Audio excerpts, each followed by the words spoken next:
Online Microsoft टीमना माध्यमथी एक सरस विषय पर व्याख्यान करवा जई रह्या छीए।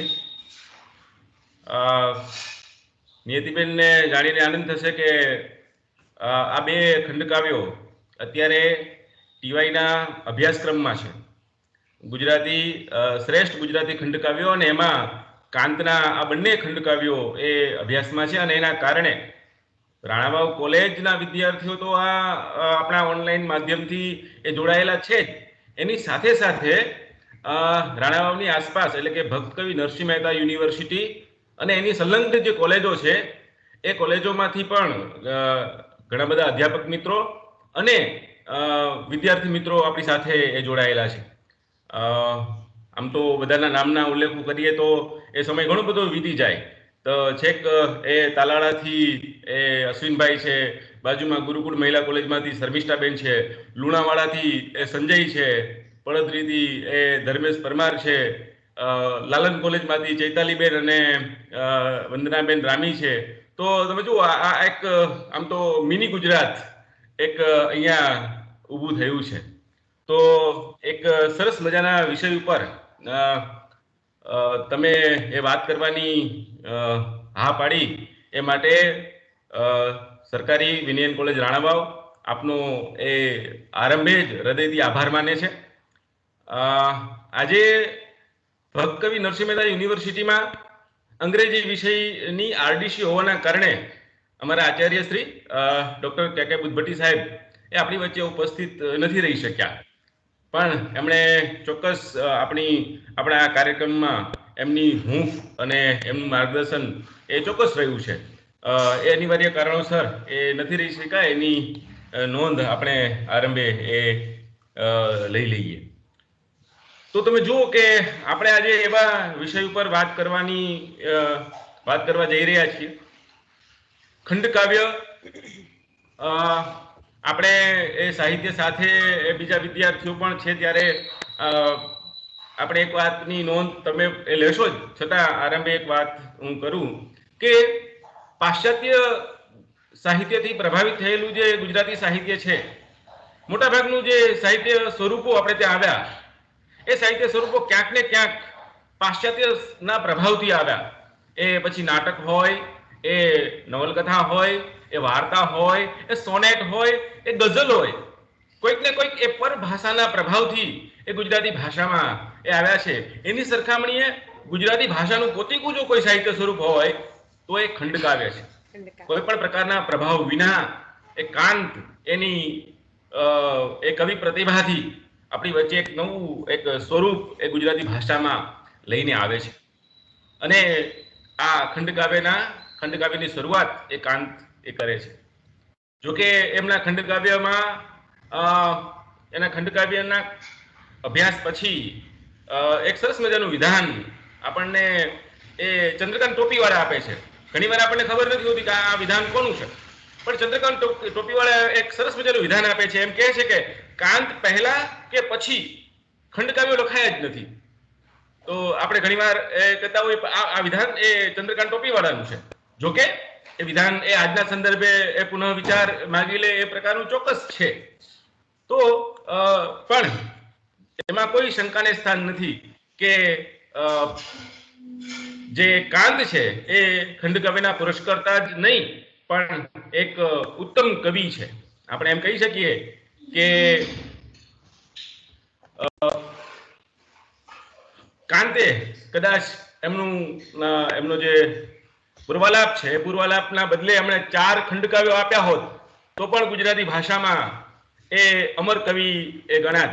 અને એનાથી આગળ વધીને હું તો એમ કહું કે એમણે બીજા કાવ્યો કરતા માત્ર એ વસંત વિજય નામનું એક કાવ્ય આપ્યું હોત તો પણ આજે આપણે જેટલી એની નોંધ લઈ રહ્યા છીએ એવી જ નોંધ આપણે એની લેવી પડત। તો વધારે ભૂમિકા ન પ્રસ્તુત કરતા નિયતિબેન નંદાણીનું આ કાર્યક્રમમાં એ સ્વાગત કરું છું। વિદ્યાર્થીઓ માટે પરિચય આપી દઉં થોડો। તો નિયતિબેન એ ગુજરાતની જૂનામાં જૂની કોલેજ ગુજરાત કોલેજ, નામ પણ એનું છે Gujarat college, Gujarat arts and commerce college, પાછું કાઉન્સમાં સાંજની ઇવનિંગ કોલેજ, ગુજરાતમાં એકમાત્ર ઇવનિંગ કોલેજ છે. અને ઇવનિંગ કોલેજમાં 2014 થી નિયતિબેન એ ગુજરાતીના અધ્યાપક તરીકે ત્યાં કામ કરે છે. ખાસ કરીને મારે એ પણ વિશેષ પરિચય આપવો પડે કે એમણે છંદ ઉપર પીએચડી કર્યું છે. વિદ્યાર્થીઓ અને અધ્યાપકો એ છંદથી દૂર ભાગતા હોય છે, એના બદલે પીએચડીના વિષય તરીકે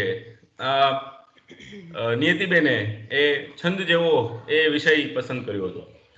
તો નિયતિબેન ને આ મંચ આપણે ખુલ્લું કરીએ અને કાંતના ખંડકાવ્યોની જે વિશેષતા છે, ખાસ કરીને મેં વાત કરી હતી શરૂઆતથી જ કે વિદ્યાર્થીલક્ષી અને આસ્વાદલક્ષી અને થોડીક ઐતિહાસિક દ્રષ્ટિએ આ કાંતના ખંડકાવ્યોને આપણી સામે એ પ્રસ્તુત કરે. એની સાથે સાથે મારે એક બીજી વિનંતી, જો આ બધા વિદ્યાર્થીઓને અનુકૂળ હોય તો પોતપોતાના વિડીયો એ ઓન રાખે, તો જેથી કરીને નિયતિબેનને એમ લાગે કે કોઈ એ જીવતા વિદ્યાર્થીઓ સાથે એ વાત કરી રહ્યા છે. હા, તો એને વાત કરવાની પણ આઈ કોન્ટેક્ટ હોય તો જો શક્ય હોય એટલા વિદ્યાર્થીઓ પોતપોતાનું એ વિડીયો ઓન રાખશે તો વધારે મજા આવશે. નિયતિબેન, તમારા માટે આ મંચ હવે ખુલ્લું છે.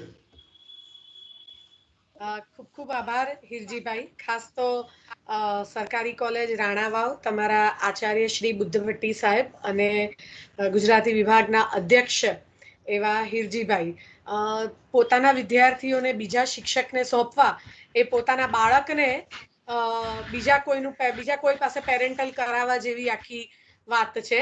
એટલે પોતાના વિદ્યાર્થીઓ, તમારા વિદ્યાર્થીઓ તમે મને સોંપ્યા છે 1 કલાક માટે, એટલે એ માટે હું ખૂબ આભાર માનું છું. સાથે ઘણા બધા મિત્રો પણ જોડાયા છે, અશ્વિનભાઈ, ચૈતાલીબેન, વંદનાબેન, સંજયભાઈ. તો સાહસ કરવા બદલ તમારા બધાનો પણ ખૂબ ખૂબ આભાર. વધારે આપણે સમય નહીં લઈએ કારણ કે બહુ ગમતો વિષય છે મારો પણ. વસંત વિજય અને ચક્રવાક મિથુનના સંદર્ભમાં મારે તમારી સાથે ખાસ વાત કરવાની છે.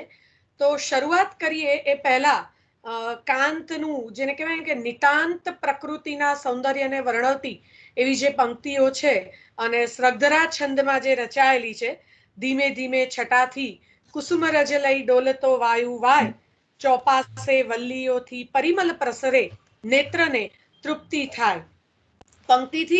આ પંક્તિથી ખાસ શરૂઆત કરવાનું કારણ એ જ છે કે કદાચ અમને હજુ અમદાવાદમાં તો ખબર નથી પડતી, પણ તમે બધા જે સ્થળોએ છો ત્યાં વસંતનું સામ્રાજ્ય હવે ધીમે ધીમે વ્યાપવાનું શરૂ થઈ ગયું હશે.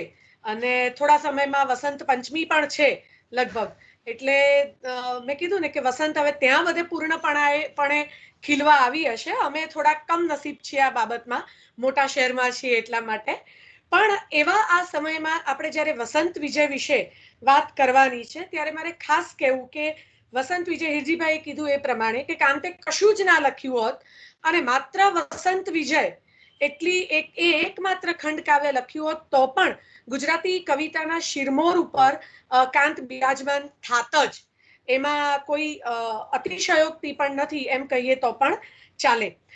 ગુજરાતી ખંડ કાવ્યોમાં સૌથી ઉત્તમ અને અદ્વિતીય ખંડ કાવ્ય એવું પણ એ વસંત વિજય છે. અને કાવ્યના શોખીનો, રસિકો, વિવેચકો બધાએ ભરપેટ એની પ્રશંસા પણ કરી છે.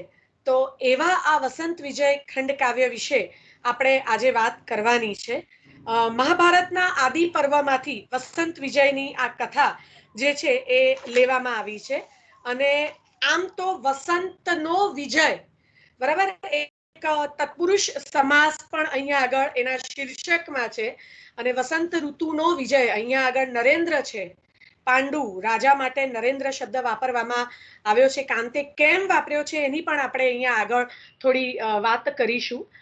તો એ વસંત ઋતુ, એ જે પ્રકૃતિ છે એનો વિજય કાંત અહીંયા બતાવે છે. પણ માત્ર અહીંયા વસંતનો વિજય છે એવું નથી, પણ કાંતના મોટાભાગના ખંડ કાવ્યોમાં અને કાંતના ઘણા બધા કાવ્યોમાં જે આપણને ખાસ જોવા મળે છે એ નિયતિ, એટલે કે દૈવનો વિજય જે છે એ પણ આ વસંત વિજયમાં, અને આપણે જે આના પછી વાત કરીશું ચક્રવાત મિથુન, બંનેમાં જે સમાન લક્ષણ છે એ આ છે, નિયતિનો વિજય. એની આગળ આપણે ગમે તેટલા ચંદ્ર ઉપર પહોંચી જઈએ, મંગળ ઉપર પહોંચી જઈએ, બ્રહ્માંડ સુધી સામ્રાજ્ય વ્યાપવાનો પ્રયત્ન માણસ કરી ચૂકે, પણ દૈવ આગળ એ કેવો લાચાર બની જતો હોય છે એ કાંતના જીવન વિશે તમે બધા જાણતા જ હશો. અને એમના જે જીવનના અનુભવો છે એ અનુભવો જાણે કે આ બે ખંડ કાવ્યની અંદર ઉતરી આવ્યા છે, વસંત વિજયમાં અને ચક્રવાત મિથુનમાં. તો એટલા માટે એમના જીવન પર પણ જે દૈવનો આખો પ્રભાવ છે અને નિયતિ નસીબ આગળ મનુષ્ય કેવો લાચાર છે એની પણ આખી વાત આ બંને ખંડ કાવ્યની અંદર કરવામાં આવી છે. સર્વત્ર પ્રકૃતિની શોભા ખીલી છે, સાર્વત્રિક વસંતનું સામ્રાજ્ય છે, અને માટે અહીંયા આગળ પ્રકૃતિ વસંત ઋતુ જ બળવાન બનેલી છે. હવે ગુજરાતીમાં કહેવત છે, ધાર્યું તો ધણીનું જ થાય. તો આજે ધણી એટલે અહીંયા હું નિયતિ નસીબના અર્થમાં આખી વાત કરીશ, જે કાંતે લીધી છે અને એ અહીંયા આગળ સાર્થક કર્યું છે. કાંતના બંને ખંડ કાવ્યોના સંદર્ભ, આમ તો બીજા ખંડ કાવ્યોમાં પણ વાત કરીએ તો કાંતમાં મજાની વાત એ છે કે કાંત છે ને પોતાના ખંડ કાવ્યમાં પૂર્વ ભૂમિકા નથી બાંધતા. એટલે કાંત છે એ પોતાના વાચકને સ્માર્ટ જ સમજે છે, અથવા તો કાંતને વાંચવા હોય અને સમજવા હોય તો આપણે સ્માર્ટ બનવું જરૂરી છે એમ કહીએ તો પણ ચાલે. બહુ જ જાણીતી એવી કથા છે મહાભારતની, આપણે જાણીએ છીએ કે પાંડુએ છે કદિમ મુનિ જ્યારે પોતાની પત્ની સાથે, ઋષિ હતા, એ પોતાની પત્ની સાથે કામ ક્રીડામાં વ્યસ્ત હતા અને હરણના સ્વરૂપે હતા, અને પાંડુએ હરણ સમજીને શિકાર કર્યો. ત્યારે મૃત્યુ વેળાએ એ ઋષિએ શ્રાપ આપ્યો કે તું પણ આવી જ અવસ્થામાં મૃત્યુ પામીશ. આ કથા આપણે બધા જાણીએ છીએ, અને પરિણામે પાંડુ છે એ હસ્તિનાપુરનું સામ્રાજ્ય છોડી અને પોતાની બંને પત્ની કુંતી અને માદ્રીને લઈને વનવાસે આવે છે. આ આખી કથા આપણે જાણીએ છીએ, અને પછી પાંડુ કેવી રીતે મૃત્યુ પામ્યો ત્યાં સુધીની આખી વાત, બરાબર. અને લોકડાઉનમાં તો આપણે બહુ રામાયણ મહાભારત જોયા છે, એટલે તમે બરાબર ખબર જ હશે આ કથાથી. પણ કાંત છે એ આ બધી પૂર્વ ભૂમિકા નથી બાંધતા.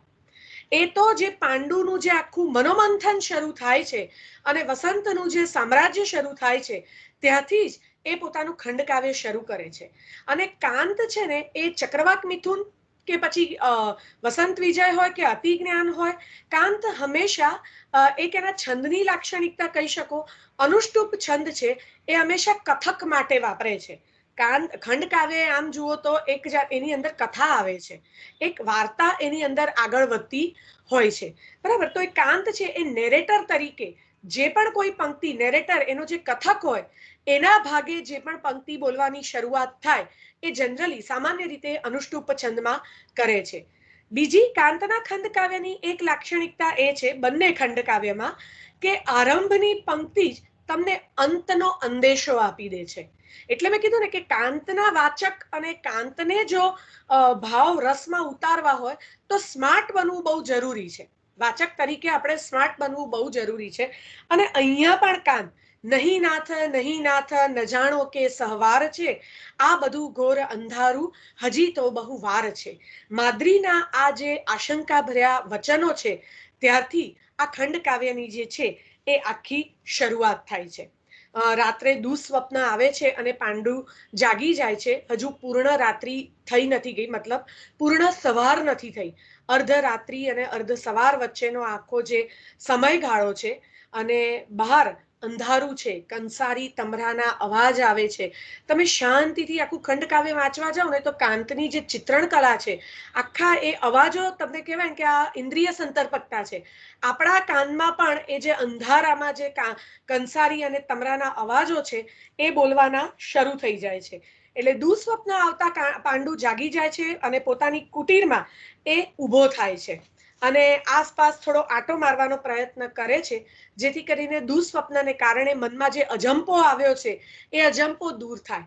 મેં કીધું ને કે સ્માર્ટનેસ આપણે ક્યાં વાપરવાની છે. એક તો માદ્રીના ઉદ્ગારો નહીં નાથ, અને જો કાંત દ્વિરુક્તિ વાપરે છે. બે વખત આપણે કોઈને એક વાર ના કહીએ અને ના ના ના ના ના તો એ જે ના અને એના પાછળની ગંભીરતા હોય એ કાંત અહીંયા માદ્રીના ઉદ્ગારો દ્વારા વ્યક્ત કરે છે કાવ્યના આરંભમાં જ.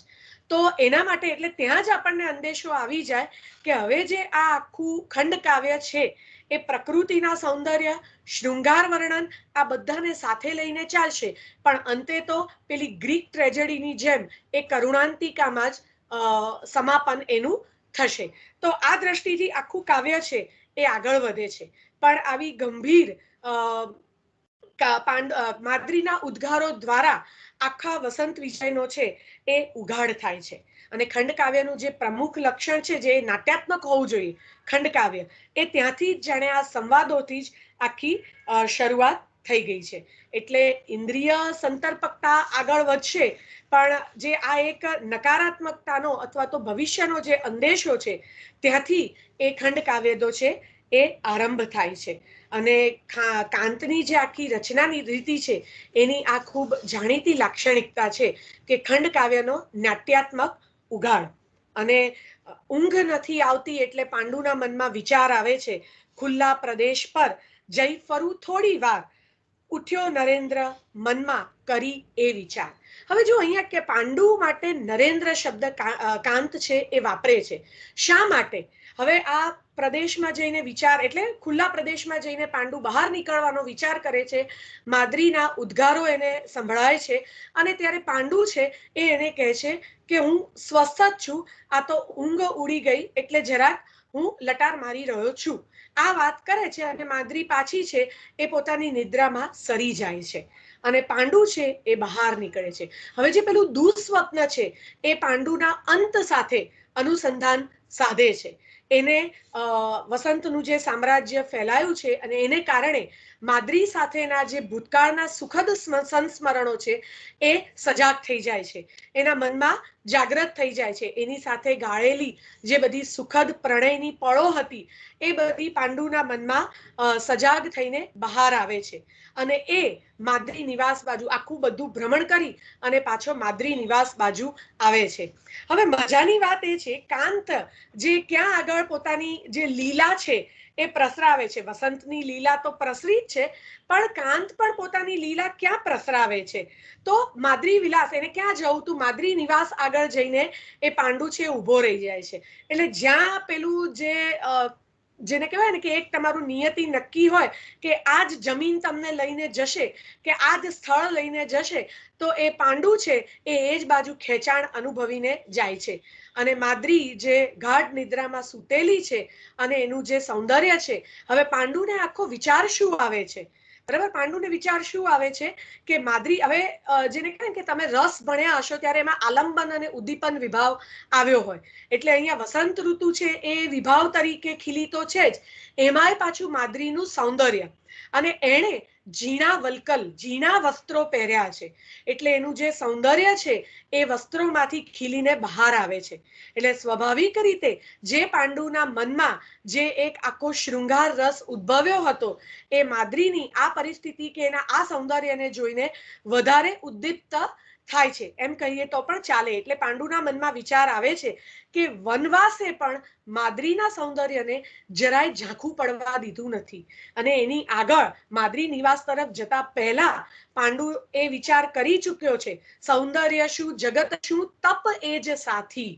પણ પાંડુએ જે આ તપ સ્વીકારવું પડ્યું છે, વનવાસ સ્વીકારવો પડ્યો છે, એ સ્વૈચ્છિક નથી. બરાબર, એને તો પેલા શ્રાપના ભોગે આ તપ જીવન છે કે આ તપસ્વી જીવન છે કે આ વનવાસ છે એ સ્વીકારવો પડ્યો છે. એટલે પોતાની મનની જે ઈચ્છાઓ છે એને દબાવી અને એણે આ વનવાસનો સ્વીકાર કર્યો છે. નહીતર અંત શું છે? મૃત્યુ. બરાબર, જો એ પોતાની કામેચ્છા પાર પાડે તો એ મૃત્યુ તરફ આગળ વધવાનો છે. તો આ તપને પોતાનામાં ગ્રહણ કરવાનો પ્રયત્ન તે વખતે પાંડુ કરે છે.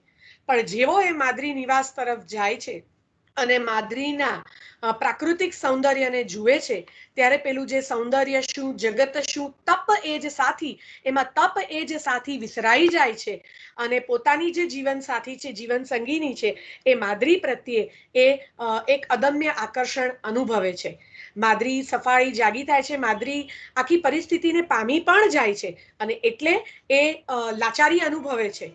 પોતાના પતિને આધીન થવું છે. માદ્રી પોતે પણ યુવાન છે એટલે સ્વાભાવિક રીતે એના મનની પણ કેટલીક ઈચ્છાઓ હોય અને વસંતનું જે સામ્રાજ્ય છે એ માત્ર પાંડુ ઉપર અસર કરે એવું નથી, એ માદ્રી ઉપર પણ અસર કરે છે. કેમ?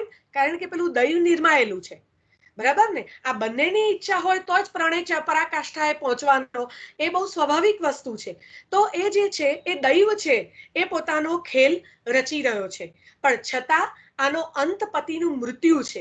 એટલે માદ્રી છે એ બને એટલો પ્રયત્ન કરે છે કે હું ના પાડું, આમાં આગળ ના વધું, પણ પાંડુ માટે જે નરેન્દ્ર શબ્દ વાપર્યો છે એટલે આખરે એ નર છે એનો એ પ્રકૃતિ ઉપર વિજય બતાવે છે.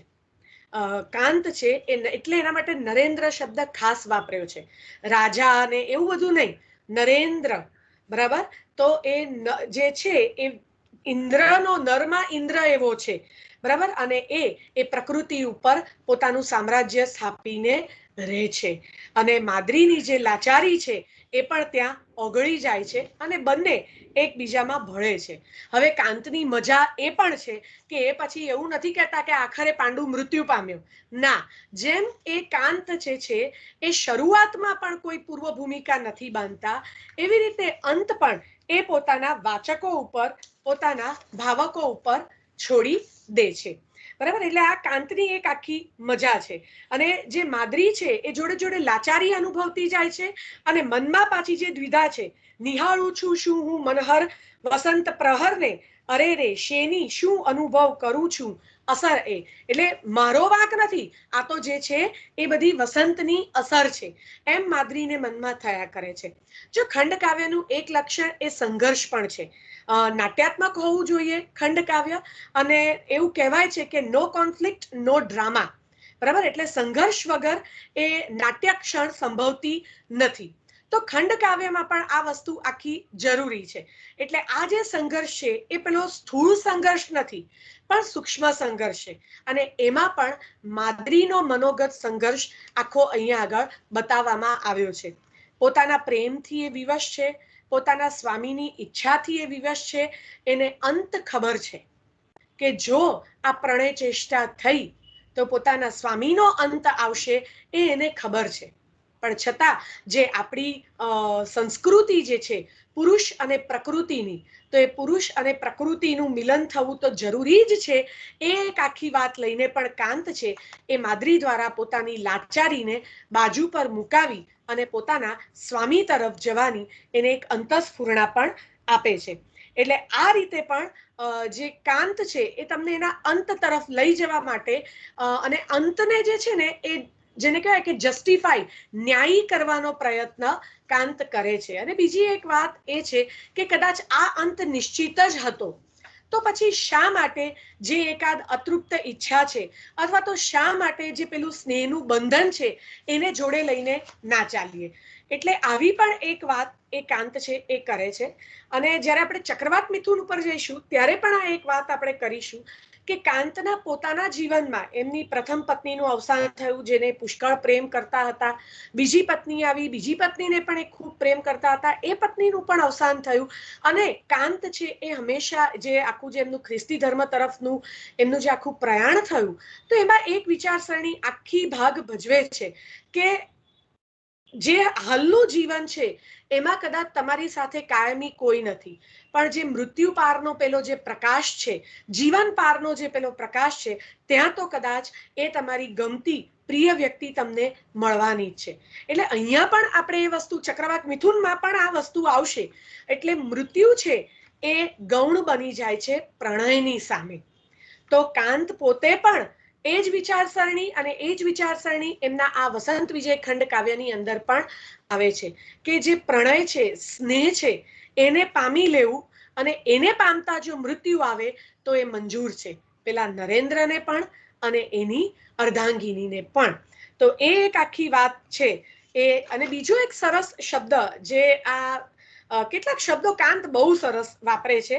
સૃષ્ટિ સૌંદર્યને જોતા કંઈ રોમાંચ થયું હતું, ઘણા દિવસનું પેલું યોગાંધત્વ ગયું હતું. જો હવે આ તપસ્વી જીવન ગાળવા માટે ત્રણેય જણા આવ્યા છે.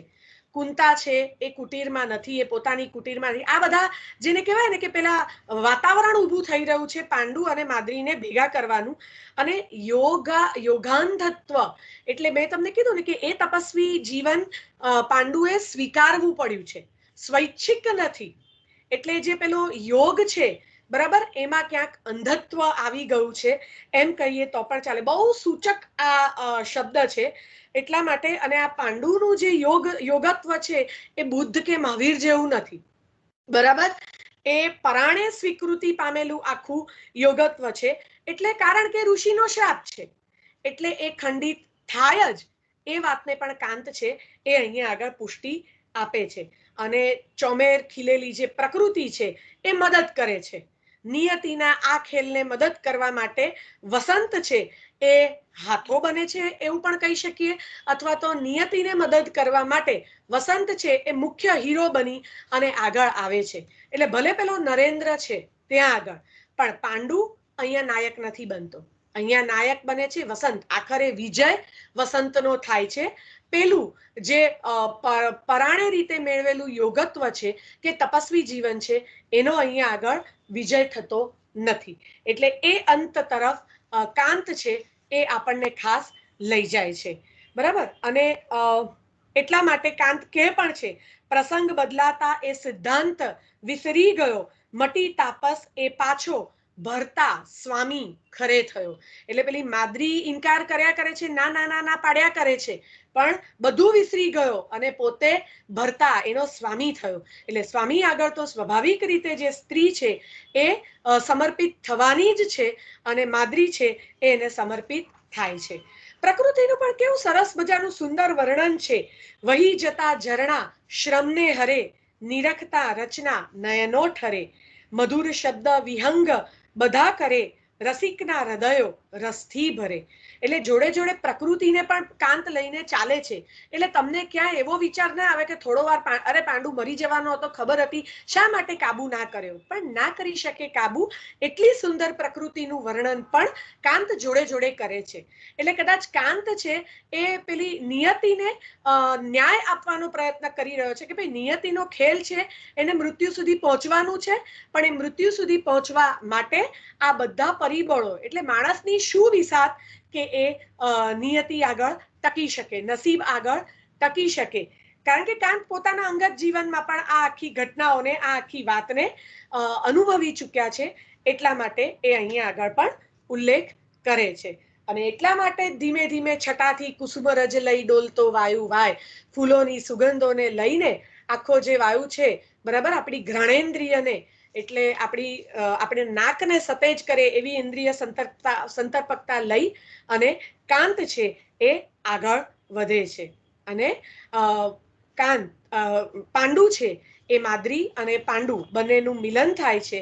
અને અંતે એ બંને, એનો જે અંત આવે છે ત્યાં કાંત છે એ અધ્યાહાર આપણને છોડે છે, બરાબર. અને એ નરેન્દ્ર તરીકે, એટલે જે સ્નેહને એટલો વિવશ થયો છે ત્યારે એ પોતાની પત્ની, જ્યારે માદ્રી પોતાની લાચારી બતાવે છે ત્યારે પાંડુ છે એ કહે છે, પ્રિયા પ્રિયા પ્રિયા તારા હાથમાં સર્વ હાય રે, ત્વરાથી દેહ જોડી દે, આ તો નહીં ખમાય રે. હવે તમે બહુ ઊંડેથી વિચારો ને તો કાંત પોતાના ખંડકાવ્યોમાં, માત્ર ખંડકાવ્યોની, કાંતના કાવ્યોમાં પણ, જેને આપણે અંગ્રેજીમાં ટચ થેરેપી કહીએ છીએ, સ્પર્શ સુખનું મહત્વ એ પણ કાંત છે એ બતાવે છે કે સ્પર્શનું પણ, એક સ્નેહભર્યા સ્પર્શનું પણ કેટલું મહત્વ હોય છે. ચક્રવાક મિથુનમાં પણ ચક્રવાક અને ચક્રવાકીના સ્નેહમાં આ સ્પર્શ તો આવશે જ. તો એ જે, અને એને કારણે જે પ્રણય છે એ બળવત્તર બને છે અને મન જે છે એ એક તૃપ્તિ અનુભવે છે. એ આ સ્પર્શ સુખને કારણે પણ તો પાંડુ છે એ પોતાની પત્નીમાંથી હવે પ્રિયા થઈ ગઈ છે. જો આ સંબોધનો પણ જે છે એ કાંત સમજી વિચારીને વાપરે છે અને એ પ્રિયાને એ પોતાની વિનંતી કરે છે કે ભાઈ તારા સ્પર્શ વગર હવે મારાથી કશું થવાનું નથી. કેમ? કારણ કે મારું નથી બલ બન્યો જલ બહાર મીન. હવે મારું મારા પર કાબુ રહ્યો નથી અને પાણીની બહાર જેમ માછલું હોય અને તરફડે એવી હવે મારી પરિસ્થિતિ થઈ છે. તો મને શાતા આપવાનું કામ એ માત્ર ને માત્ર તારો સ્પર્શ છે એ જ કરશે. અને પ્રાણ સખી એવો શબ્દ પણ કાંત અહીંયા વાપરે છે, કારણ કે અંતે તો એ જ માદ્રી જ છે, બરાબર, એ જ એને આગળ કદાચ એના પેલા જીવન પારના પ્રકાશ સુધી લઈ જવાનું કામ જે થઈ રહ્યું છે એમાં માદ્રી પણ એક નિમિત્ત બનીને આવી છે. એટલે વિચાર કરવા જેવો હવે વક્ત રહ્યો નહીં, જંપલાવી પડી માદ્રી નરેન્દ્ર ભુજની મહી. ત્યાં આગળ જે છે એ લગભગ ખંડ કાવ્ય છે એ અંત તરફ ગતિ કરી અને લગભગ પૂર્ણ વિરામને જઈને પામે છે, બરાબર. અને ત્યાં કાંત પછી ક્યાંય એવો ઉદ્દેશ જ નથી કરતા કે અંતે પાંડુનું મૃત્યુ થયું પછી માદ્રી સતી, એવી બધી કોઈ વાત જ નથી. કાંત એ તો માત્ર બતાવવું છે કે જે દૈવ છે એ કેવી રમત રમે છે અને માણસ છે એટલે કાંત પોતે છે એ કહે છે કે હું ન્યાયી કે દયાળુ કોઈ અધિષ્ઠાતા નથી, એમ અધિષ્ઠાતા છે એમ માનતો જ નથી. મેં કીધું ને કે એમના જીવનનો સીધો પ્રભાવ ખંડ કાવ્ય પર પડે છે. એટલે પોતે જ કહે છે કે ન્યાયી કે દયાળુ કોઈ અધિષ્ઠાતા છે એવું હું માનતો જ નથી અને પ્રણયમાં જ સુખ હું સમજુ છું. તો આ જ પોતાના વિચારને, એટલે એના માટે એ પાંડુને મૃત્યુ પણ સ્વીકાર છે. એવી જ રીતે જ્યારે આપણે ચક્રવાક અને ચક્રવાકી વિશે વાત કરીશું ત્યારે પણ આ જ આખી વાત આવશે કે પ્રણયમાં જ સુખ છે, એનાથી ઉપર એકે જીવન રહેલું નથી. તો આ એક સારને પણ કાંત છે એ આ વસંત વિજયમાં લઈને આવે છે અને કાંતનો પોતાનો જે આ વિચાર ધ્વનિ છે એ વસંત વિજય અને ચક્રવાક મિથુન બંનેમાં એ ઝીલાયો છે, બરાબર. અને વસંત વિજય ખંડ કાવ્યનું જે શીર્ષક છે એ જ તમને સ્પષ્ટતા કરીને આપે છે કે આખરે તો વિજય કોનો થયો છે. એટલે જ્યારે આપણે ખંડ કાવ્યના સંદર્ભમાં વાત કરતા હોઈએ ત્યારે જે કેટલાક લક્ષણો છે કે જે એની નાટ્યાત્મકતા છે, એનો સંઘર્ષ છે, એની અંદર સંવાદો આવે છે, એની શીર્ષકની જે પ્રતિકાત્મકતા છે, પ્રકૃતિનું જે વર્ણન છે, આ બધા ખંડ કાવ્યના એક લક્ષણો છે. અને એની સાથે છંદ. કાંત છે ને બહુ મજાના કવિ છે છંદની દ્રષ્ટિથી, કારણ કે ભાવ પ્રમાણે છંદો વાપરે છે. કાંત ક્યારે અનુષ્ટુપમાંથી શ્રદ્ધરામાં જતા રહે કે પછી શ્રદ્ધરામાંથી પાછા મંદાક્રાંતામાં જતા રહે, તમને વિચારવાનો મોકો જ ના આપે. અને છંદ પલટાઈ જાય, ભાવ જેમ જેમ માદ્રીના ભાવ બદલાય એમ છંદ બદલાય. વળી પાંડુનો જે વિચાર હોય એના પ્રમાણે છંદ જઈને બદલાઈ જાય. તો આ કાંતની હથોટી છે ને હજુ સુધી એમાં કાંતને કોઈ પહોંચી વળ્યું નથી. એટલે એમની જે વૃત્ત છંદ આલેખનની જે આખી શક્તિ છે એ અદ્ભુત છે. અને ગુજરાતી કવિતામાં ત્યાં સુધી હજુ કદાચ કોઈ ભાગ્ય સર્જક હશે જે કાંતની આ છંદ શક્તિને જઈને પહોંચી વળ્યા હશે, બરાબર. તો કહેવાનો મતલબ એ છે કે આખું જે આ ખંડ કાવ્ય છે એ જો તમારે અભ્યાસમાં છે તો ખરેખર નસીબવાળા છો તમે, કારણ કે વસંત વિજયમાંથી પસાર થવું એ પોતે જ એક આહલાદક અનુભૂતિ છે, કારણ કે સર્વાંગ સંપૂર્ણ ખંડ કાવ્ય છે. વળી એની અંદર પેલી જે ગ્રીક ટ્રેજેડી છે એના જે ઘટના તત્વો છે એ આ કાંતના બધા ખંડ કાવ્યોમાં મોટા ભાગે જોવા મળે છે. ગ્રીક ટ્રેજેડીની અસર કાંતના ખંડ કાવ્યો પર ખાસ જોવા મળે છે. એટલે ગુજરાતી ખંડ કાવ્યનું ઉત્તમ નજરાણું આપણે કહીએ તો એ વસંત વિજય એ ખંડ કાવ્ય છે. અને એમાં જે આખી ઘટના લીધેલી છે અથવા જે આખો ધ્વનિ છે, બરાબર, કે દૈવ પ્રબલ છે, કે ધાર્યું ધણીનું થાય, એ જ વાત આખી ચક્રવાક મિથુનમાં આગળ વધે છે. ચક્રવાક મિથુન માટે પણ આપણે સ્માર્ટ વાચક, સ્માર્ટ ભાવક બનવું જરૂરી છે, બરાબર. એવી એક દંતકથા છે કે ચક્રવાક અને ચક્રવાકી પક્ષી યુગલ છે, બરાબર. મિથુનનો અર્થ જ થાય છે યુગલ, જોડું, એવા અર્થમાં. તો ચક્રવાક અને ચક્રવાકી છે એ પક્ષી યુગલ છે અને એમને પણ એવો ક્યાંક શ્રાપ મળેલો છે અને પ્રેમી યુગલ છે. તો એ શ્રાપ મળેલો છે કે એમણે દિવસના ભાગમાં તો એ સાથે રહી શકે છે, પણ પેલા જે અંધારાના ઓળા ઉતરે એટલે કે સૂર્ય અસ્ત થાય એ સાથે એમનું મિલન પણ અસ્ત થાય. એટલે કે કહેવાનો અર્થ એ છે કે રાત્રે એ લોકોએ છૂટા પડવું પડે, એવો એ લોકોને શ્રાપ મળેલો છે. હવે આવી આખી ઘટના, આવી કોઈ દંતકથા કાંત છે એ સીધી રીતે પોતાના ખંડ કાવ્યમાં બતાવતા નથી. બરાબર છે. એ પોતે મેં કીધું ને કે એ અંદેશો આપી દેશે, ક્યાંક ને ક્યાંક એ પોતાનો અંદેશો 100% આપી દેશે કે ભવિષ્યમાં શું થવાનું છે. બરાબર. પણ એ સીધી રીતે કોઈ પૂર્વ ભૂમિકા નહીં બાંધે, એ આપણે સમજીને જ આગળ વધવાનું છે. તો એ જ વાત, એ જ નિયતિની પ્રભુતાની વાત, પ્રભુત્વની જે આખી વાત છે એ જ લઈને ચક્રવાક મિથુન ખંડકાવ્ય વિશે પણ કાંત આગળ વધે છે. અને આ ખંડકાવ્ય પણ કાંતનું એક સિદ્ધહસ્ત ખંડકાવ્ય છે. એક જાણીતો લોકદુહો પણ છે, જે પણ આ ખંડકાવ્યની પાછળ હશે એવું આપણે કહી શકાય. સાંજ પડીએ દિન આથમ, ચકવી બેઠી રોય, ચાલો ચકવા ત્યાં જઈએ જ્યાં સાંજ ન પડતી હોય.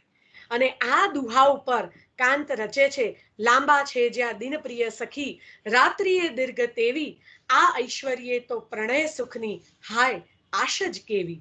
એટલે કાંતના પાછા આ શબ્દો, આ જે હાયકારો છે ને, એ જ્યારે આપણે ખંડકાવ્યમાંથી પસાર થતા હોય ને ત્યારે આપણા મનમાંથી એ નીકળી જાય. આ હાયકારો માત્ર પેલા ચક્રવાકના હૃદયમાંથી નથી નીકળતો, મુખમાંથી નથી નીકળતો, પણ એ આપણા હૃદયમાંથી પણ એ હાયકારો નીકળી જાય છે જ્યારે પેલી ચક્રવાક અને ચક્રવાકીની જે વિરહ વ્યથામાંથી આપણે પસાર થઈએ છીએ ત્યારે. તો આવા જાણીતા દુહાને લઈ, એટલે કે સાંજ પડીએ દિન આથમે અને ચકવી રૂવે છે. કેમ? કારણ કે હવે છૂટા પડવાનો સમય થઈ ગયો છે. તો આવો દુહો, આ દંતકથાને લઈ અને કાંત છે એ આગળ વધે છે. પણ ક્યાંય એ દંતકથાનો ઉલ્લેખ કાંતના ખંડકાવ્યમાં આવતું નથી. અને આ આખા ખંડકાવ્યનું જે કેન્દ્રબિંદુ છે, અથવા તો જેને તમે મધ્યવર્તી વિચાર તરીકે ઓળખાવી શકો, એ છે નિયતિ નિર્મિત કારુણ્ય. મેં કીધું ને કે જેમ વસંત વિજયમાં પણ ગ્રીક ટ્રેજેડીની અસર હેઠળ કરુણાંતિકા થાય છે, એમાં ચક્રવાક મિથુન છે એ પણ કરુણાંતિકા તરફ જ આગળ વધે છે. એટલે એ દ્રષ્ટિથી ચક્રવાક મિથુન છે એ પણ વિધિની વક્રતાનો ભોગ બનતું જે આખું ચક્રવાક યુગલ છે એને કેન્દ્રમાં લઈને આગળ વધે છે. ચક્રવાક મિથુનનો કાવ્ય આરંભ પણ કાંત છે એ પ્રકૃતિના સહયોગથી કરે છે. હવે મેં તમને કીધું ને કે ત્યાં શું છે, નહીં નાથ, પેલા નાના નકારાત્મકતાના ઉદ્ગારથી અંતનો અંદેશો જેમ કાંત આપે છે, એમ અહીંયા પણ કાંતની મજા જુઓ. અહીંયા પણ અનુષ્ટુપ છે. મેં કીધું ને, નેરેટર કથકના મુખમાં હંમેશા કાંતે અનુષ્ટુપ વાપર્યો છે. પ્રસરી રહી ચોપાસ શાખાઓ શૈલરાજની, ન જણાય જશે કેવી સંધ્યા એ મધ્ય આજની. એટલે આજની સંધ્યા કેવી જવાની છે, દુઃખદ જવાની છે, અંતકરુણ છે, એવો એક અંદેશો કાંત છે એ આ ચક્રવાક મિથુનમાં પણ પ્રારંભની જ પંક્તિઓમાં આપી દે છે. આપણા મનમાં એક સંદેહ ત્યારથી આવી જાય. આ એક, જેમ નાટક, એકાંકી, ટૂંકી વાર્તા, આ બધાનું એક લક્ષણ છે કે આરંભથી જ વાચકને જકડવાનું કામ કરે, નહીતર મજા ના આવે. જિજ્ઞાસા વૃત્તિ જે છે એ આરંભથી જ જો વાચકની પ્રબળ બનવા માંડે તો એ અંત સુધી જાય, અને અંત પણ ત્યાં આગળ એ ચોટદાર બને, એક રહસ્યનો સ્ફોટ થાય અંતમાં. તો એ જ વસ્તુ કાંતના આ ખંડ કાવ્યમાં પણ છે, બધા જ ખંડ કાવ્યમાં છે ખરેખર તો, પણ ચક્રવાક મિથુનમાં પણ છે. અને ભવિષ્યના ગર્ભમાં આ પંખી યુગલનો વિરહ છે કે કાયમનું મિલન છે, એના તરફનો જે એના તરફ વાચકને એ જિજ્ઞાસા વૃત્તિ એનામાં જગાડી અને કાંત છે એ આગળ વધે છે. અહીંયા પણ કાંત પ્રકૃતિના ચિત્રો બહુ સુંદર દોરે છે. નદીના પાણી કૃષ્ણમય થઈ ગયા છે, અહીંયા કાળા થઈ ગયા છે ને ઘેરા લાગે છે ને એવી વાત નથી. નદીના પાણી આખા કૃષ્ણમય થઈ ગયા છે. અને વર્ષા ઝાંખા ભૂરા ગીરી ઉપરના મંદાક્રાંતામાં છે ને કાંત રવાનુકારી દ્વિરૂપ એવા શબ્દોનો પ્રયોગ બહુ સરસ રીતે કરે છે. ઝાંખા ભૂરા ગીરી ઉપરના એકથી એક શૃંગ, વર્ષાકાલે જલધી જલના હોય જાણે તરંગ. આ જલધી જલ શબ્દ કાંત સાગર અને શશીમાં પણ વાપરે છે. હિલોળા લેતો જે દરિયો છે એના માટે પણ એના માટે ઝૂલણા વાપર્યો છે, કારણ કે એ દરિયો હિલોળા લેતો છે, પૂનમનો દરિયો છે. બરાબર. પણ અહીંયા આગળ જલદી જલના હોય જાણે તરંગ, એટલે અહીંયા પણ એ જે વર્ષાકાલે વર્ષા ઋતુનો વર્ષાના સમયમાં જે દરિયાની જે આખી પરિસ્થિતિ હોય, બરાબર, તો એ શૃંગ કેવા લાગે છે એ આખી ઉપમા અલંકારનો પ્રયોગ કાંત અહીંયા કરે છે. એટલે માત્ર છંદમાં સિદ્ધ હસ્ત છે એવું નથી, કાંત કાંત જ છે અને કવિ જ છે એમ કહીએ તો ચાલે, એ નક્ષિક છે. તો એ રીતે પણ અહીંયા અલંકારનો પ્રયોગ પણ કાંત એટલી સરસ રીતે, એટલે ઊંચા શૃંગો પર પડતા જે સૂર્યના કિરણો છે એ જાણે કેવા લાગે છે, વર્ષાકાલે જલ્દી જલના હોય જાણે તરંગ. તો આવી એક સુંદર વાત. બીજું, ચક્રવાક મિથુનની એક અન્ય ખાસિયત છે ફ્લેશબેક. અહીંયા આગળ કાંત છે એ ફ્લેશબેક ટેકનિકનો ઉપયોગ પણ કરે છે, અને ચક્રવાક ચક્રવાકીની જે આખી દિનચર્યા છે એના દ્વારા એ કાંત નાના નાના રમ્ય ચિત્રો પણ દોરી આપે છે. રાત્રિ દરમિયાન જે આખી વિરહ વેદના થવાની છે એના માટે ચક્રવાકી માટે કેટલો સરસ શબ્દ વાપર્યો છે, ભીરુ શ્યામા. બરાબર, એ એક ભીરુ, ડરપોક ભીરુતા ખરી, પણ ભીરુતામાં છે ને પેલી નાજુકતા છે, આ પક્ષી યુગલ છે. બરાબર, અને બહુ જેને કહેવાય પેલું વિશાળકાય કશું નથી, અને પ્રણયની સંવેદના પણ એ નાજુક જ હોય છે. કાંત છે ને, કાંતના કાવ્યોમાં, ખંડ કાવ્યોમાં એક લાક્ષણિકતા છે, નાનાલાલ છે ને ઈશ્વરીય ભવ્યતાના વર્ણન માટે ભવ્ય શબ્દો વાપરે, વિરાટનો હિંડોળો ઝાકમઝોળ. પણ કાંત છે એ આ પ્રકૃતિની ઈશ્વરીય દૈવી ભવ્યતા માટે નાજુક શબ્દ વાપરે છે. એટલે એ ભવ્યતા માટે પોતાની લાઘવતા અને પોતાની જે લઘુતા છે એનો નિર્દેશ કાંત પોતાના કવિત્વ દ્વારા હંમેશા કરે છે. એટલે આ જે યુગલ છે એને હંમેશા પ્રતીક્ષા કોની હોય છે? સૂર્યોદયની. કારણ કે જેવો સૂર્યોદય થશે એવું બંનેનું મિલન થશે, અને જેવો પેલો સૂર્ય અસ્ત થશે એવું મિલનનો પણ અસ્ત થશે. બંને માટે કાંત છે એ ઘેલા શબ્દ વાપરે છે, ઘેલા. હા, એ પેલું ગાંડપણ, પાગલ એવું નહીં. ઘેલા એટલે કેવા કે મદોન્મતો, એકબીજામાં રત થયેલા જ હોય. બરાબર, એક પરાકાષ્ઠાએ પહોંચેલું જે ગાંડપણ હોય ને, આપણે ઘણી વખત કોઈને જેની એક તીવ્રતા હોય, જેને આસક્તિ એટલી બધી હોય કે આપણે ઘણી વખત કહીએ તો સાવ ઘેલો છે, ઘેલો. તો આ જે તળપદો શબ્દ છે એ પણ કાંત અહીંયા લઈને આવે છે. પંડિત યુગના સર્જક છે, પણ કાવ્યબાની આમાં પણ કાંતની આવે છે. હવે જે સ્પર્શ સુખની મેં તમને વાત કરી હતી કે જે વસંત વિજયમાં પણ છે, એ ચક્રવાક મિથુનમાં પણ આ ટચ થેરેપી એનો પ્રયોગ કાંત છે, જે ચક્રવાક અને ચક્રવાકીની જે આનંદ વિભોર ક્ષણ છે. અને આપણે પઠન કરીશું ને આનું, તો પણ ક્યાંય પેલો બીભત્સ રસ તરફ નહીં જાય.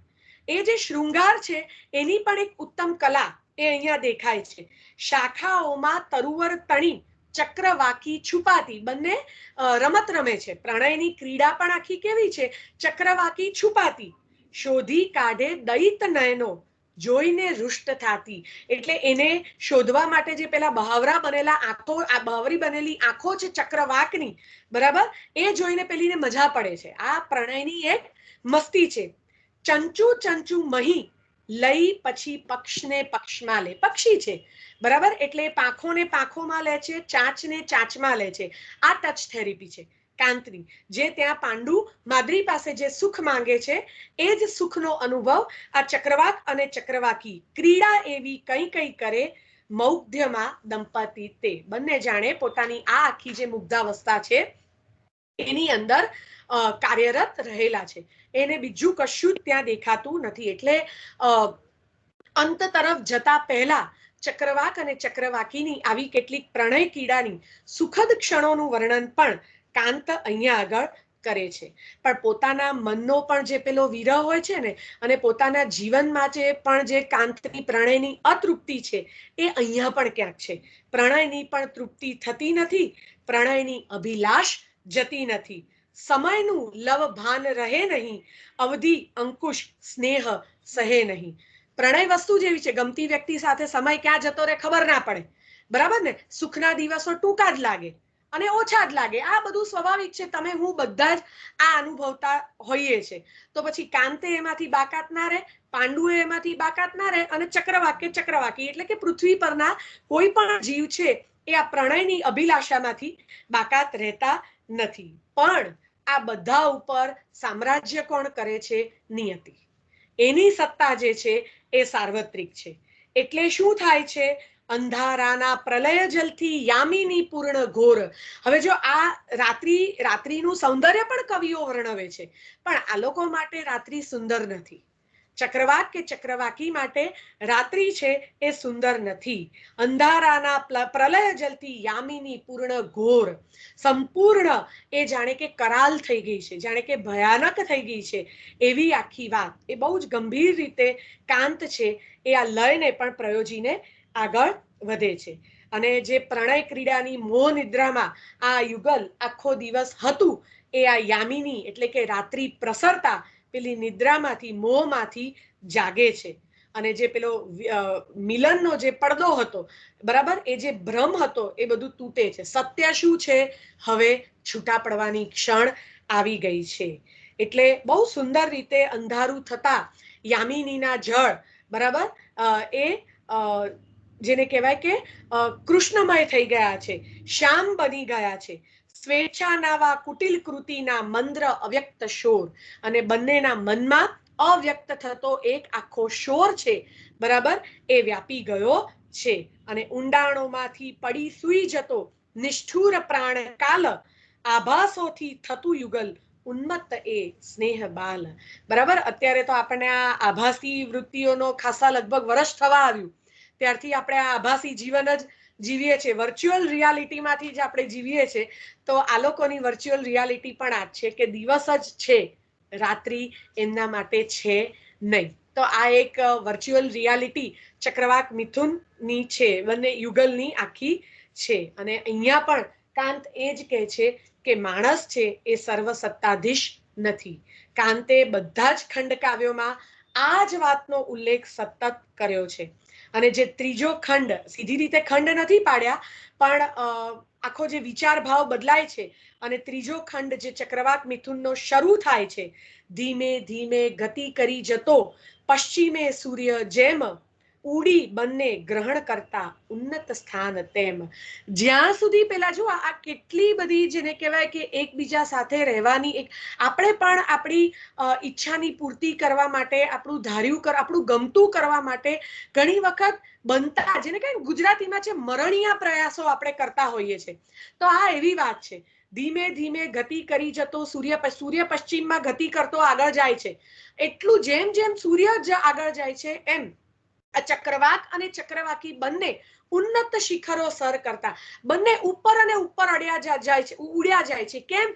જ્યાં સુધી સૂર્યના કિરણોને જેટલું પામી શકીએ ત્યાં સુધી પામીએ, કારણ કે જ્યાં સુધી સૂર્યના કિરણો પ્રસરાયેલા છે ત્યાં સુધી બંનેનો પ્રણય પ્રસરાયેલો છે, ત્યાં સુધી બંને સંગાથ છે.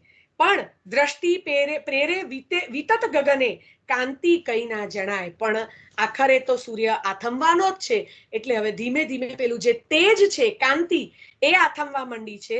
અને આછી આછી રસ રહિત ત્યાં વાદળીઓ તણાય. પ્રણયનો રસ હવે જવાનો છે. અને એટલે એ વાદળી જેવું આપણું મન હોય ને એવું કહેવાય. તમે હંમેશા જોજો, બહુ સુખી હો ને તો આકાશ બહુ સુંદર લાગે, બહુ મજા મોજમાં હો અને તમને મનમાં કંઈક તકલીફ ચાલ્યા કરતી હોય, કંઈક મૂડ ના હોય, આકાશ સામે જોશો ને તો બહુ ઠંડુ લાગે. પ્રકૃતિના તત્વો આપણા મન પ્રમાણે સૌંદર્ય ધારણ કરતા હોય, અને ઘણી વખત પ્રકૃતિનું સૌંદર્ય આપણા મન ઉપર પણ અસર કરતું હોય, સારી ખરાબ બધી. બરાબર? તો આ આદે જે છે એક આ મનોવૈજ્ઞાનિક લક્ષણ પણ કાંતના ખંડ કાવ્યોમાં આપણને ખાસ જોવા મળે છે. એટલે બંને જણા, જેમ પેલો સૂર્ય ધીમે ધીમે ધીમે ગતિ કરતો જાય છે, એમ એટલું ધીમેથી નહીં, એના કરતા બમણી ઝડપથી બંનેના મન છે એ વ્યાકુળ થતા જાય છે. એટલે પેલી જે ચક્રવાકી છે એ કહે છે કે પાષાણોમાં નહીં નહીં હવે આપણે નાથ રહેવું. આવા પથ્થર યુગમાં, આપણા પથ્થરોમાં વચ્ચે આપણે રહેવું જ નથી, જ્યાં કોઈ સંવેદના જ નથી, જ્યાં આપણને છૂટા પાડવાની વાત છે. શાને આવું નહીં નહીં, નહીં નહીં બહુ જેને કહેવાય ને કે આ લાચારીનો ભાવ જે માદ્રીમાં પણ છે એ જ અહીંયા ચક્રવાકીમાં છે. પણ માદ્રીનો લાચારીનો ભાવ પ્રણયથી દૂર પોતાને એને રાખવાની આ બે છે. પોતાની લાચારીને પણ માદ્રી કાબુમાં રાખવા માંડે છે, એટલે કાંત એના માટે દ્વિરુક્તિ વાપરે છે. અને અહીંયા જે લાચારી છે, બરાબર, એનો પ્રભાવ દેખાડવા માટે પણ કાંત છે એ આ દ્વિરુક્તિ વાપરે છે. ચાલો એવા સ્થલમહી વસે સૂર્ય જેમાં સદૈવ. જ્યાં કાયમ સૂર્ય રહેતો હોય, ચલો ત્યાં જતા રહીએ. આનાથી કંઈ અધિક હૃદય આર્ય જ્યાં હોય દૈવ. બરાબર? એટલે જ્યાં આ પાષાણોમાં નથી રહેવું, પથ્થરમાં તો આપણી લાગણીની ક્યાં કિંમત જ છે. તો શા માટે એવી જગ્યાએ જ્યાં ના જઈએ જ્યાં આનાથી વધારે આપણા હૃદયમાં જેટલી લાગણી છે એના કરતા પણ વધારે સ્પંદનો, સંવેદનાઓ આપણને જોવા મળે.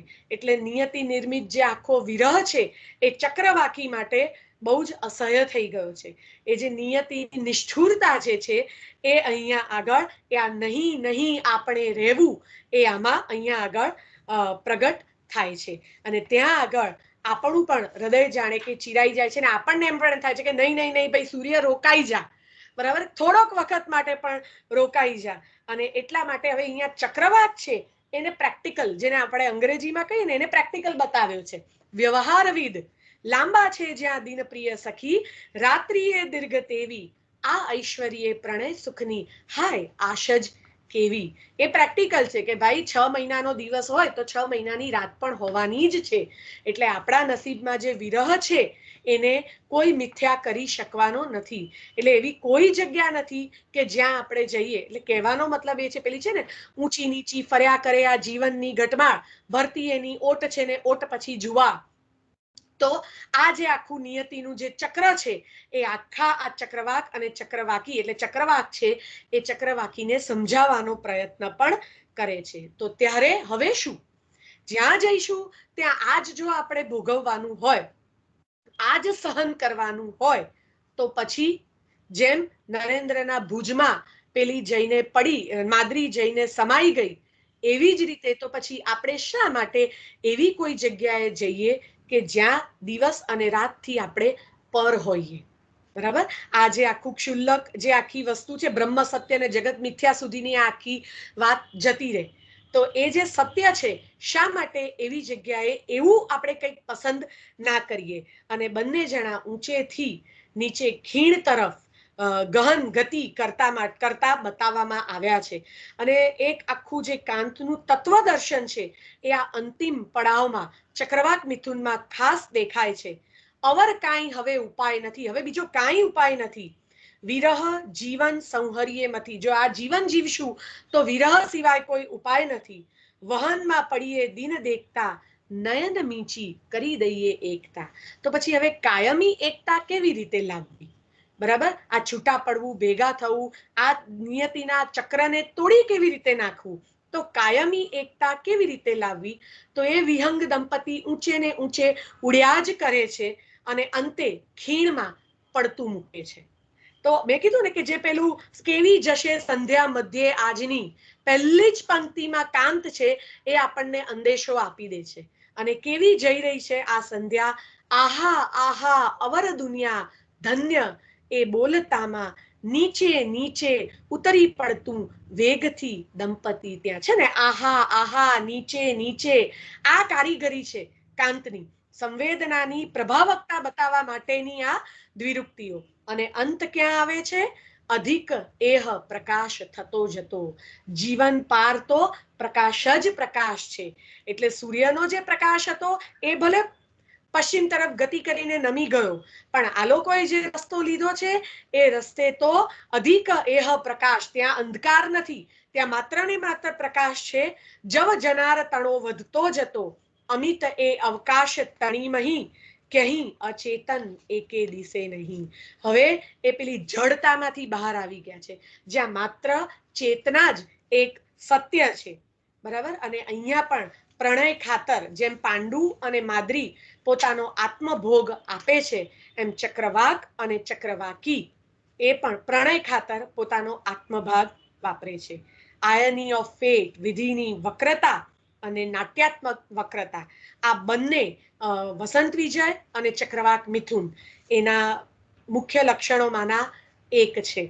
તો નથી બળવાન સમય બલવાન, નહીં બલવાન ઇન્સાન, એના જેવી આ વાત છે. અને ખરેખર ધાર્યું ધણીનું જ થાય, એ એક સત્યને વસંત વિજય અને ચક્રવાક મિથુન દ્વારા કાંત છે એ આપણી સમક્ષ પ્રભાવક રીતે કાવ્યાત્મક શૈલીમાં રજૂ કરીને આપે છે.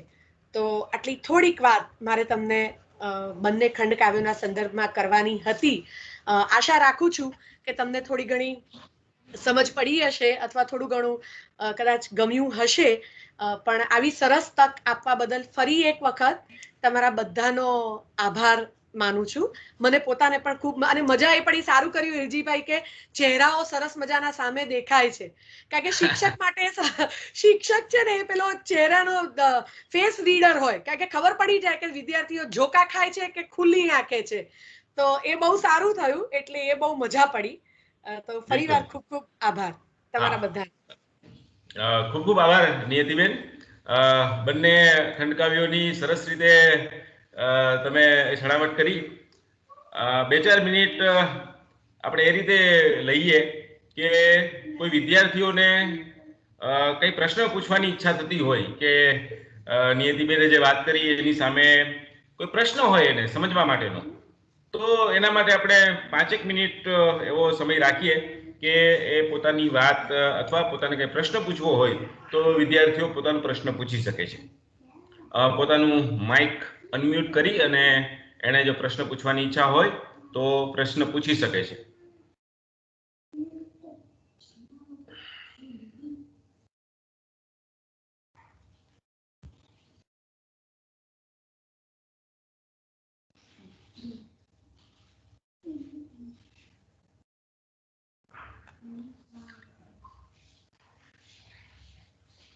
આમાંથી જે વિદ્યાર્થી મિત્રો અને અધ્યાપક મિત્રો બંને ને પણ અધ્યાપકને પણ કઈ પ્રશ્ન પૂછવાની ઈચ્છા હોય તો એને પણ મંચ ખુલ્લું છે એના માટે પણ.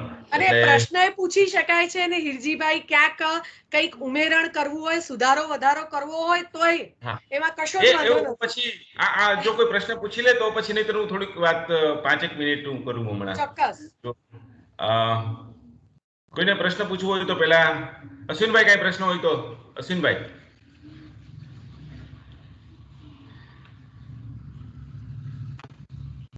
વિદ્યાર્થીને તક આપો, સ્ટુડન્ટને, ખાસ તો એના માટે છે આ કાર્યક્રમ.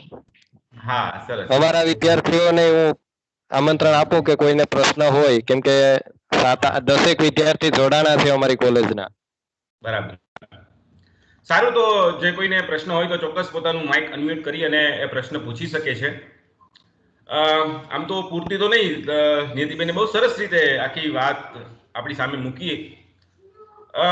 તમે જુઓ, જે કાંત છે એ કાંત નું શીર્ષક નિયતિબેને સરસ વાત કરી કે વસંત વિજય. અહીંયા એને શીર્ષક એવું નથી રાખ્યું કે પાંડુની હાર. પાંડુની હાર નથી, યાર માણસ માત્રની હાર નથી. આ તો વિજય છે. કોનો? તો વસંતનો, પ્રકૃતિનો. માણસ ઉપરની, માણસની જે મન છે ને એ માણસના મન ઉપર પ્રકૃતિ હંમેશા કાયમ માટે એ વિજય મેળવવાની છે. એટલે નિયતિબેને સરસ રીતે વસંત વિજયની પણ આપણી સામે એ વાત કરી. ખાસ કરીને જ્યારે આપણે ચક્રવાક મિથુનની વાત કરીએ છીએ, ચક્રવાક મિથુન આખું જ્યારે આપણે એમાંથી જોઈએ ત્યારે સૌથી વધારે મહત્વનું મને જે લાગ્યું ભણાવતા, કારણ કે આ બંને ખંડકાવ્યો મેં મારા વિદ્યાર્થીઓને ભણાવી લીધા છે અને પછી આ વાત એટલા માટે મૂકી કે એને વધારે સારી રીતે સમજાય. તો તમે જુઓ કે આમ તો પેલો નેરેટર આવી અને જે વાત કરે છે ચક્રવાક મિથુનના આરંભે કે પ્રસિદ્ધ રહી ચોપાજ શાખાઓ શૈલરાજની, ન જણાય જશે કેવી સંધ્યા એ મધ્ય આજની. પણ ત્યાંથી માંડી અને પછી જે ટાઈમ કોન્શિયસનેસ છે ને આ ચક્રવાક મિથુનમાં સાંજનો સમયને જે એને વારંવાર એને છે ને ભૂલતો નથી કવિ. એટલે જ્યારે એને સવારની વાત કરી હતી ને ત્યારે ફ્લેશબેકમાં જાય છે. એમ આડેધડ એ કવિ વાત કરતો નથી. એને જ્યારે વાત કરવી છે ને ત્યારે સવારની વાત કરવી છે ત્યારે ફ્લેશબેકમાં જાય છે અને ફરી પાછું આવી અને સાંજના સમયને બરાબર આમ એ કવિ ભૂલતો નથી કે હું મારું જે કાવ્ય છે ને એ કાવ્યનો સમય એ સાંજ છે, એ ભૂલતો નથી. તો એ પણ એક બહુ મહત્વનું છે. છંદની વાતો કરી નિયતિબેને. આ બંનેમાં છંદની પેટર્ન કેવી છે ને એ માટે તમારે પ્રતિભાષાનું કવચ નામનું જે પુસ્તક છે ચંદ્રકાંત ટોપીવાળા સાહેબનું, એમાં સરસ રીતે આનું આસ્વાદ કરાવ્યો છે. એ ક્યારેક જોવા જેવું છે. તો એણે છંદની જે પેટર્ન નિયતિબેને કીધું કે એ છંદનો બહુ માહિર કવિ છે. એની છંદની જે પેટર્ન છે ને એ પેટર્ન જોવા જેવી છે કે એ અનુષ્ટુપ, શિખરણી, અનુષ્ટુપ, વસંત તિલકા, આ પેટર્નમાં વસંત વિલાસ ચાલે છે. અને જેમ જેમ પેલો પ્રકૃતિનો વિજય થતો જાય છે ને તેમ તેમ એ પેટર્ન તૂટતી જાય છે. ક્યાંક વચ્ચે દ્રુત વિલંબિત આવી જાય, ક્યાંક વચ્ચે શ્રદ્ધા આવી જાય, ક્યાંક વચ્ચે શાર્દુલ વિક્રીડિત આવી જાય. એટલે એક આખી જે પેટર્ન હતી ને એ પેટર્ન ધીમે ધીમે જેમ જેમ પ્રકૃતિનો વિજય એ આરંભ થાય છે ને, વસંતનો વિજય એ જાણે કે એના સંકેતો મળતા જાય છે ને, એમ એમ એ પેલી પેટર્ન છે ને એ તૂટતી જાય છે. અને એ જ રીતે ચક્રાક મિથુનમાં પણ એમાં જુદા પ્રકારની પેટર્ન છે. એમાં 3 જગ્યાએ એવું બને છે કે મોટા ભાગનું જે કાવ્ય છે ને એ એનો આરંભ તો એનું છંદી થાય છે, પણ પછી છે ને એ દ્રુત વિલંબિત અને મંદાક્રાંતા આ બંનેનું એ રિપીટેશન થાય છે. રિપીટેશન થાય, એક દ્રુત વિલંબિત, એક મંદાક્રાંતા, એક દ્રુત વિલંબિત, એક મંદાક્રાંતા. પણ વચ્ચે એવી 3 જગ્યા આવે છે કે જ્યાં દ્રુત વિલંબિત બેવડાય છે.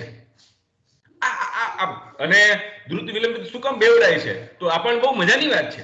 એ કવિ એમને એમ પહેલી વખત જયારે દ્રુત વિલંબિત બેવડાય છે ત્યારે સંકેત આપે છે કે અહીંયા પેલો ફ્લેશબેક પૂરો થાય છે અને ફરી પાછા જે સરિતના જલ કૃષ્ણ થયા હતા એની સાથે આપણે જોડી દઈએ છીએ.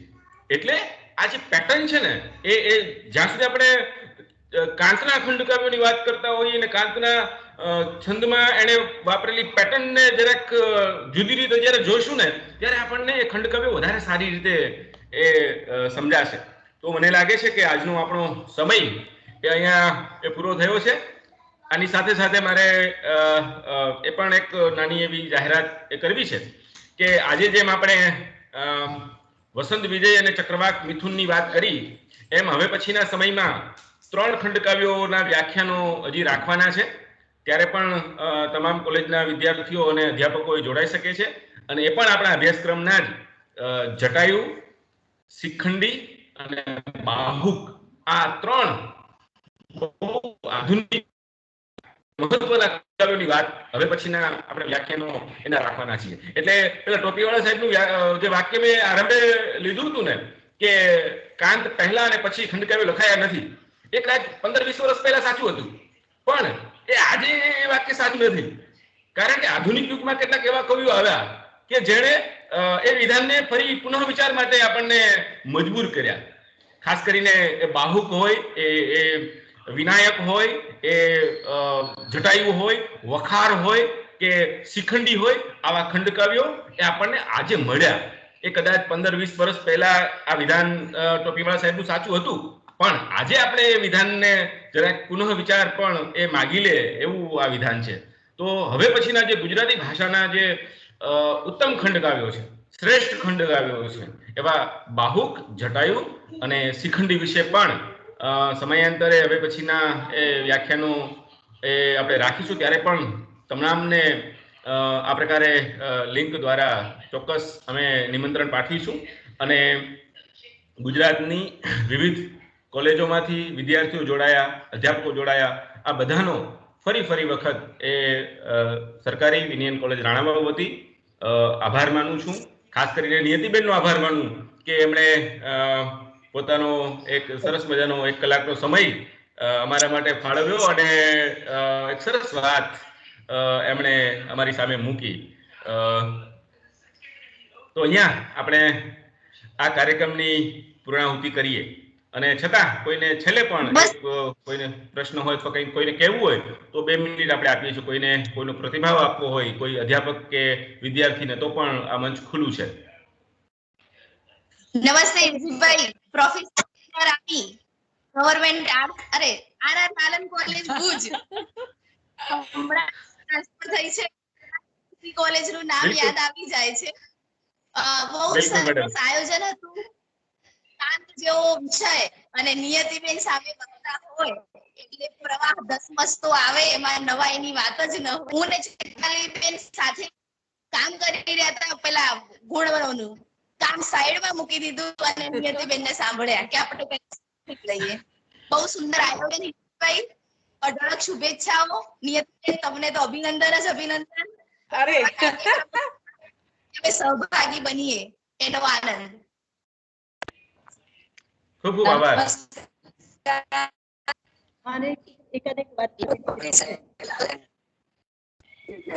હા શર્મિષ્ઠાબેન.